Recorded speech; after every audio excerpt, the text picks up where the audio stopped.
সালাতে দোয়া কবুল হয়। সালাতে দোয়া কবুলের তিন জায়গা। একটা হচ্ছে তাকবীরে তাহরিমার পরে আমরা সানা পড়ি না, আমরা তো একটা পড়ি। আল্লাহর হাবিব সুন্নাহ এবং নফল নামাজে আরো পড়তেন সানা, ওই দোয়া কবুল হয়। দুই নম্বর জায়গা সালাতে সেজদায় পড়ে দোয়া করলে কবুল হয়। আকরাবু মা ইয়াকুনুল আবদু মির রাব্বিহি ওয়া হুয়া সাজিদ ফাকসিরু ফীহি দুআ। বান্দা যখন সেজদায় লুটিয়ে পড়ে, বান্দা আল্লাহর সবচেয়ে কাছে চলে যায়।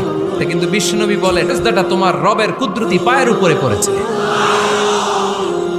সেজদায় পড়ে দোয়া করেন। সালাম ফিরানোর আগে বিশ্বনবী দোয়া করতেন, লা ইউসাল্লিমান্না আহাদুকুম হাত্তা ইয়াতাআওয়াযা মিন আরবা'a। আল্লাহর হাবিব বললেন, চার জিনিস থেকে পানাহানা আছে আমার কোন উম্মত যেন সালাম না ফিরায়। তারা যেন পড়ে, আল্লাহুম্মা ইন্নী আউযু বিকা মিন আযাবিল কবর, আউযু বিকা মিন আযাবি জাহান্নাম, আউযু বিকা মিন ফিতনাতিল মাহইয়া ওয়াল মামাত, আউযু বিকা মিন ফিতনাতিল মাসিহিদ দাজ্জাল। আল্লাহ কবরের আযাব থেকে বাঁচাও, আল্লাহ জাহান্নামের আগুন থেকে বাঁচাও, আল্লাহ জীবন